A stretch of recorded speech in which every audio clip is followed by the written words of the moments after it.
If the branch has least amount of resistance, then more current will flow through that branch.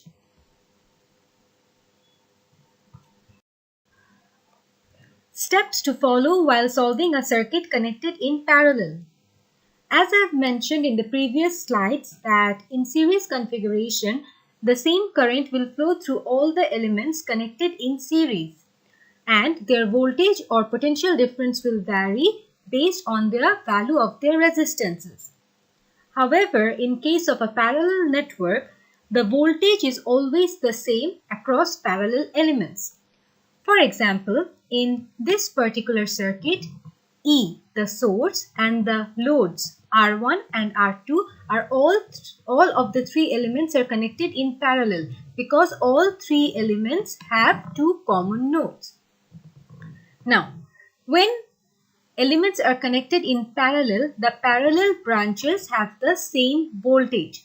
Since R1 is parallel with E, therefore the voltage across R1 will be equal to the voltage of the source, which is 12 volt. Again, since R2 is parallel with R1, therefore the voltage across R2 will be the same as the voltage across R1. That is, V2 will be equal to 12. Thus, we say that the voltage is always the same across parallel elements. V1 equals V2 equals E. However, the current will vary for the parallel elements depending on the ratio of their resistances. In other words, the branch with the least amount of resistance will have the maximum current, and the branch which has higher resistance will have smaller current flowing through it. In this case, for the single source parallel network, the source current Is is always equal to the sum of the individual branch currents. So Is is the current coming out of the source. When it reaches this node, it sees two paths, one with a resistance of R1 and the other with a resistance of R2. So Is will divide into two parts, I1 and I2, based on the value of the resistance. Hence, Is equals I1 plus I2. Example. For the parallel network, find the total resistance. The parallel network is this one, and for this particular circuit, we have been asked to determine the total resistance. R1 and R2 are connected in parallel configuration, and there are only two resistors. Therefore, we can use the formula RT equals R1 times R2 divided by R1 plus R2 to find out the total resistance, which in this case is 6 ohm. The next question is to calculate the source current. We know the total resistance of the circuit and we know the source voltage. Therefore, the source current equals Is, which is equals to E by RT. By applying Ohm's law, we get Is equals 4.5 ampere. Question 3. Determine the current through each parallel branch. We know that in parallel configuration, the voltage is same through the parallel branches. Therefore, V1 equals 27 volt, V2 is also equal to 27 volt. So, applying Ohm's law, we can determine I1 and I2, which are basically 3 ampere and 1.5 ampere. As you can see, the resistance of R1 is half the resistance of R2. Thus, the current flowing through R1 is double the current flowing through R2. Now, we need to find out Is to prove that Is determined by using the parallel branch voltage is basically equal to the total Is calculated over here. We know I1, we know I2. So, if we sum up I1 and I2, we will get Is, which is equals to 4.5 ampere. Therefore, this Is and this Is are equal.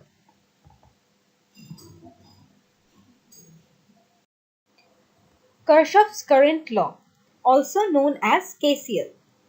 This law states that the algebraic sum of the currents entering and leaving a junction of a network is 0.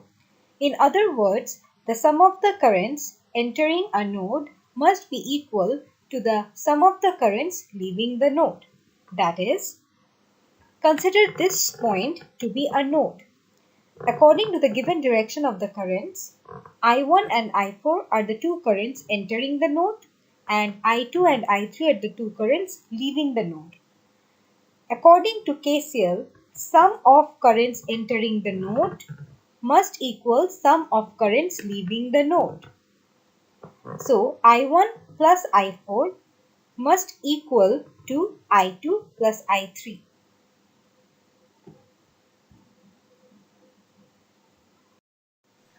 Example. Determine the currents I1, I3, I4 and I5 for the network given below. So, if you look at this network given over here, we have to determine I1, I3, I4 and I5. I equals 5 ampere and I2 equals 4 ampere is given. The nodes are already marked over here, A, B, C and D. So, let us consider node A at first. According to KCL, sum of the currents entering a node must be equal to the sum of the currents leaving the node. At node A, only one current is entering, which is 5 ampere. And then this current divides into I1 and I2. We already know that I2 is equals to 4 ampere. Thus, I minus I2 will give me I1. That is 1 ampere. Now, I1 is the current which is also traveling through R3. Thus, I1 and I3 equals 1 ampere. I2 is the current which is also going through R4. Hence, I2 equals I4 which is equals to 4 ampere. At node D, two currents are entering and one current is leaving. Therefore, I4 plus I3 must be equal to I5, which is 4 plus 1 equals 5 ampere. This math is also done over here. So if you have any problem, please go through these.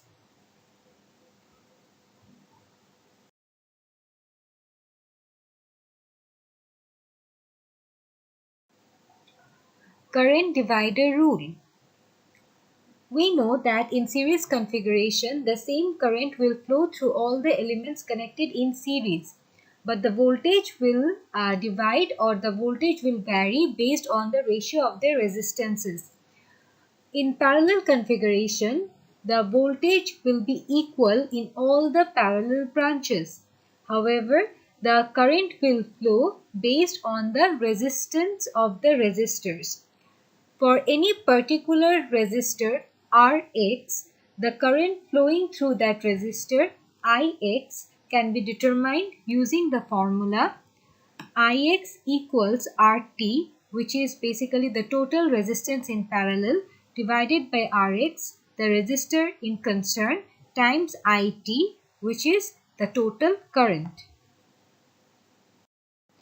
Special case, two parallel resistors. For the case of two parallel resistors, the total resistance is determined by RT, which is equal to R1 times R2 divided by R1 plus R2. Now, if we substitute RT into the equation for current I1, that would result in the formula I1 equals RT divided by R1 times IT, which is equal to R1 times R2 divided by R1 plus R2, the whole thing divided by R1 times IT. Thus, I1 and I2 can be written as I1 equals R2 divided by R1 plus R2 times IT, and I2 equals R1 divided by R1 plus R2 times IT. In this example, you have to determine the current I2 for the network. The source current Is is already given and is equal to 6 ampere. We also know the values of R1 and R2. Thus, using the current divider rule, you can easily determine I2. In this case, I2 will be equal to 2 ampere.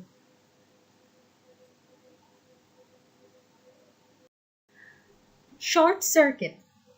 A short circuit basically creates a diversion of lower resistance compared to the external circuit for current to flow.